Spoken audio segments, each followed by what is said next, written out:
آفتاب است که در معرکه ابرش زدند، خنجر کینه به هر گوشه صبرش زدند.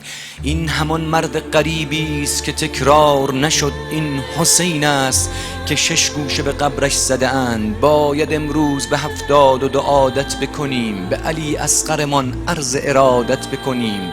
باید امروز همه نیک به باور برسیم، هر کجا قبر حسین است زیارت بکنیم. خیمه در آتش و در دود کسی حرف نزد، آسمان یک شب فرسود کسی حرف نزد. تشنگی فرصت فریاد نمیداد، ببین آب در یک قدمی بود کسی حرف نزد. ظلم در فکر کمین بود اهمیت داشت، کربلا قلب زمین بود اهمیت داشت. دشمنی بر سر یک مسئله ساده نبود، دشمنی بر سر دین بود اهمیت داشت.